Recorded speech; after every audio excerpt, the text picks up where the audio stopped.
Joe, you've played against Ben over the years. You played with him, obviously.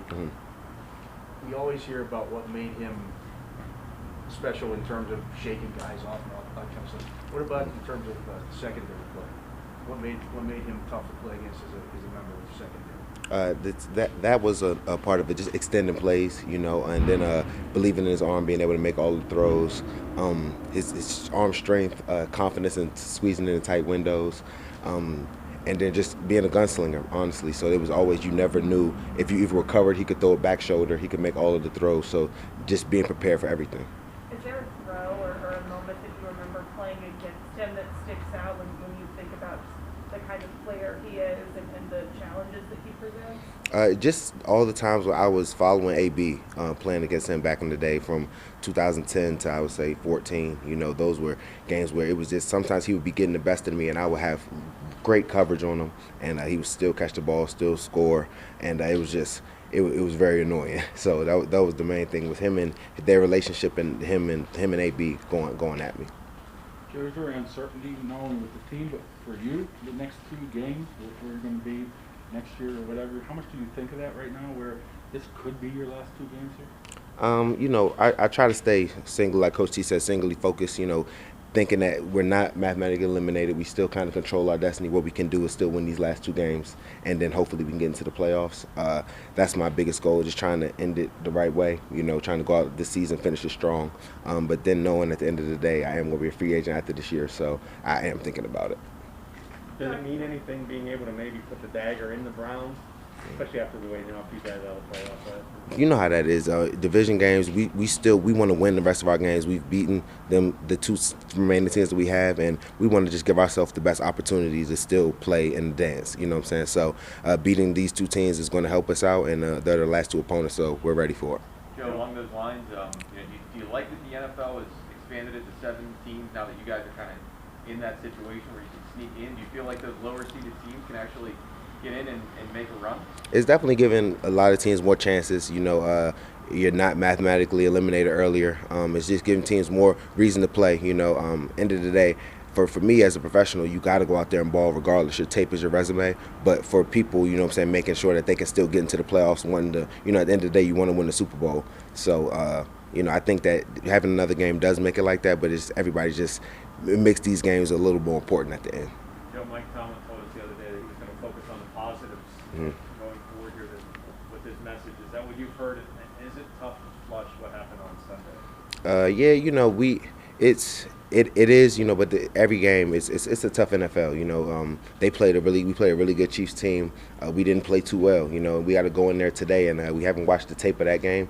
Today is going to be a brutal day in the film room, but we're going to go watch it, and then we want to move forward. We know we have 2, like we said, we have 2 division games where we can put our best foot forward and go out there and perform well. When you think back to that game in Cleveland, and then what's happened these last couple of weeks with defensively, what do you feel like is the difference? What was going right then that hasn't been going right recently? We got to win first down. We got to win first down. We got to convert on third. We got to stop teams on third down. We win first down, get them behind the sticks. We haven't been playing behind the sticks. They've been having 3rd and shorts, running the ball consistently really well on us. So we got to stop first down and then being able to get those 3rd and longs where we can get TJ and them getting after the quarterback and create some turnovers. So winning first down and then winning on third down. One thing Deontay mentioned when we talked with him Monday was he wants to see guys come off the bus with better energy, kind of from the beginning. Are you seeing that in any of your guys, especially on the defensive side, that need to just maybe up energy going into games, and what kind of message can you give them? Some dudes aren't really rah-rah guys. You can't have switch dudes up there just really calm, cool, ready for the game. I think we just got to go out there and we got to execute better at the beginning of the games. I don't think it's really energy or whatever, but just coming in there ready to go, execute what you're doing, know your assignment, know your alignments. I think we kind of ease into games a little bit like that. I think we just need to come in and execute. Joe, when it comes to Baker Mayfield, what have you seen on tape that teams have been able to take advantage of this year? I think just getting after him, hitting him a little bit. I think he's a little hurt, you know what I'm saying, and his mobility, he hasn't been able to move around as much as he has been previously, and just getting after him. And they're playing a lot of teams are getting up on the receivers, pressing them up, and making them have to beat them and make them squeeze the ball in the tight windows. So I think he's going to be all right. He just got to hopefully they block for him a little better. Joe, when you came over here from the Browns, what do you remember about kind of the first time you met Ben after playing against him for so many years. What was that like? It was cool, you know, because we spoke when we before games a couple of times, you know. But I really like Ben because he's a golfer too, so that's one thing we have in common. Who's the better golfer? Ben, for sure, not even close. Is Ben the best golfer on the team? Yes. Don't Ebron will act like he can play with you. He can't touch Ben. Joe, I think you guys allowed 11 play drives 6 times the last 2 weeks. Well, easy reason for that would be saying third down, but it looked like there wasn't a ton of third and longs. Is that going back to winning? That's what I'm saying. Winning first down, man. Winning first down. When you run the ball for a first down and you're in second and shorts, it makes it, the playbook is so open they can do a little bit of everything. When you win that first down and put them in second and long, it makes them make a decision, you know what I'm saying? So we got to win first down, and that's going to be able to kind of, that sets up our defense really well. Those long drives, I mean, obviously you don't want to give them up, but then they take a toll going forward, right? Especially if you guys have some guys banged up front, and you start having to rotate guys, and it's kind of like a spillover effect. No, for sure. We got to get off the field. You know, just the shorter time on the field, just like 3 and outs. That's the best thing we can do is, you know what I'm saying? And that all starts with coming out there, and we need to start winning first down. So there's been discussion with the injuries from TJ for MVP, Defensive Player of the Year, obviously. What makes him, in your mind, so special? That every time he's on the field, he's going to make something happen. You know, he's just an amazing football player. He goes about his business as a true pro.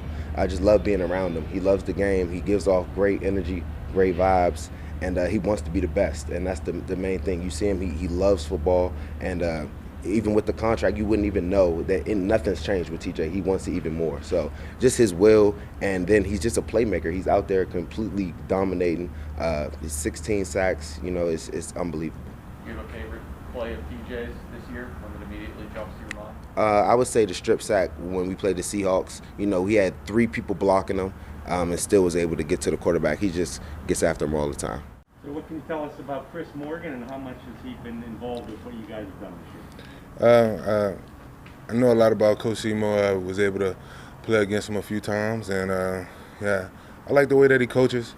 I love the energy that he brings, and I'm excited to get to work with him full time. It's not like he's a new face or a fresh face. Been seeing him since we've been here. I already have a good rapport, so I don't expect it to be too much of a new things, I guess.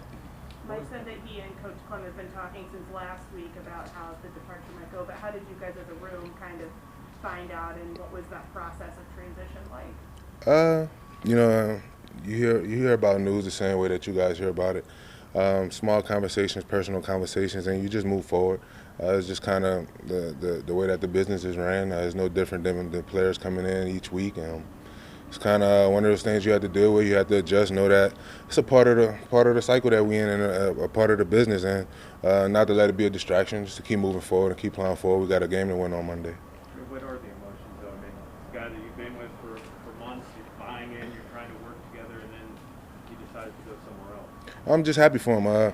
Whatever the decision was made, however the decision was made, just happy for Coach Clem. I appreciate the energy that he poured into the room, that he poured into the guys, and I know he's going to do good things where he's going, and now it's time to focus up on who we have in the room and what Coach Seymour has to offer to the room. So. Trey, how was Kevin Dotson playing before the injury? I thought he was playing pretty well. It's not really my decisions or really analysis for me to base my opinion on, but just from another set of eyes, I thought he was playing pretty well. Losing him, I mean, it's been over a month now, and it kind of coincides with some of the offensive struggles. I mean, you guys have been working as a unit, and it seemed like it was going up in terms of the communication. The running game was performing better. And then since he's been out, there were a lot of different rotating bodies in there, so it wasn't just one guy. But did that hurt the continuity? You know, I said it before, continuity is not something that you find, it's something that you work toward. It'd be nice if you could have all 5 guys to continue to work and continue to build, but again, that's just not the way that this business is operated. It's not the way that everything is set up. You just have to continue to work through whatever it is, whatever the ick is of the week. You know, it's always going to be something that you're dealing with, whether it be injuries, whether it be COVID, you know, certain things like this coaching situation, whatever. You had to work through the ick. So, you know, it'd be nice if you could have, you know, everybody in place for so amount of years, and then you build up this continuity, and everybody knows that everyone's wives, kids, and aunts, uncles, and all that stuff. But that's just not how it is. So we had to get in and learn that continuity, build that continuity fast. Just something that you have to continue to work on. What you just explained is what they had here before this year. Mm-hmm. Yeah, those guys have been together Yeah. for 6 years. And you know, that's something. If you could have it like that, that's phenomenal. That's awesome. But I would say roughly 90% of the league is not like that. How's Chris Morgan and Adrian? How are they different? Were they similar at all in their teams? So I hadn't been able to see Coach Simo present his own full game plan, so I can't really answer that. I'll let you know in a few days. Trai, last time you guys faced the Browns, obviously you got the win. And Pro Football Focus grades take that stuff with a grain of salt. But they gave Dan Moore a 0 for pass protection against Myles Garrett. When you guys watched the film, I mean, What's a 0? like a 0 out of whatever. Oh, so like a failing grade? I mean, did he perform better than that when you guys actually watched him get left alone against Garrett a lot in that game? You know, when you got a rookie lining up against a guy like Garrett, just to go one-on-one, you got to give him kudos. Is it perfect? No, because no one has ever played the perfect game. It's still out there. But I'm more than sure he's had his plays where, you know, he took care of business, did what he's supposed to do. You know, I don't really fall too deep into all of that stuff, to be honest. I know how we value him in this building. I know how the people upstairs value him, and that's really all that matters. I know, speaking of that, I saw that you posted on social media today that you're going along with TJ and Derek Watt, and they're kind of putting the phone down type thing. I mean, is that something that you think can kind of help this team stay away from the negativity? And like, because even Deontay Johnson was telling us Monday that he thinks the O-line is getting too much criticism, and he doesn't like to see that. You know, it comes with the game. Everybody have an opinion. If you don't have an opinion, then we probably won't be getting paid. So the opinions don't bother me per se. I'm an older guy, so I know how to maneuver differently through things. For me, it was more so just about being able to take the time and, for me, be with my loved ones.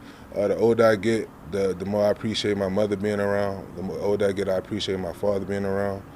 My grandparents are still here.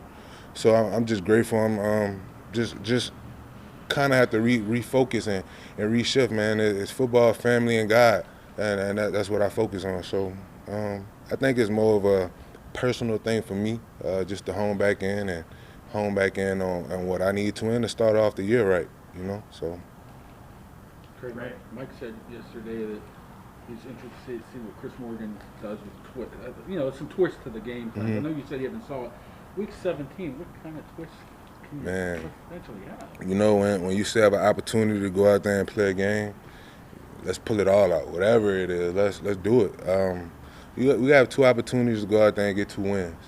You know, no matter what happens after that, you want to end the season on as high of a note as you can. So to go out there and play as hard as we can and get those 2 wins and see what happens after that, I feel like we owe that to ourselves. So whatever tricks, whatever catch, let's pull it out. Right along those lines, you have 2 games left, and I know the last time we talked to you, I'm sure we discussed the first half issues. Is there anything that you see or what can be done to fix that? You know, I always speak for myself. You know, whatever I could do at right guard to get us moving faster, whatever I could do at right guard to get us going in the direction that we need to go, whatever's dialed up, let's run it, and let's run it with efficiency, and let's run it with confidence. Can't really give you a simple answer, because if I did, I would have been gave that answer. But it's one of those things you have to just keep on pushing, man. Sometimes it blows and sometimes it goes. And it's one of those things where we had to just keep on pushing and keep on rolling, no matter what's in front of us or what we're facing. I think both you and Kendrick came out of that game a little banged up. Are you feeling healthy going into this week? Feeling like week 17. From your perspective then, Trai, that 4th and 1 sweep to the right, why did that one not work in that spot? That's above my pay grade. Don't know. Yeah. What have you learned about Ben, your time with him, what's this season been like working with him? I've just been able to appreciate his knowledge. and it's not even so much just about football. Just the knowledge that you gain, just being and living in a certain spotlight for so long. Just how to handle yourself when certain things come up, and how to hold yourself accountable. I know something else that I learned from him is he feels he's a dapper guy. He got us some suits and sports coats and shoes and tie for Christmas, so I know he thinks he's a dapper guy, so I do appreciate it for that. I wanted to make sure I put that out there. He gave you shirt and ties? He gifted us, it was a certificate to go get a custom sports coat, a suit, we get a custom shirt and a tie and some shoes. So, like I said, he thinks he's a dapper guy, so he wanted to make sure that we dressed the part as well. It's just been a pleasure just playing with him, man. Just seeing how he comes to work, prepares, seeing what he does to get his body going at the age that he is, and just how he's been able to do it at a high level for so long. And I'm just embracing the opportunity just to block for him every time he throws a diamond and we get a dub, man. Just happy to celebrate with him. How would you rate Ben's drip? Huh? How would you rate Ben's drip? How old is Ben? 30? 30 what? He's okay. It's on a curve, I guess. It's a split. Some days it seems like he has it, and then some days it's like, what you doing, brother? It's okay though. Have you tried him on a golf course yet? No, that's not my game. I'll go swing clubs, but I don't golf too often.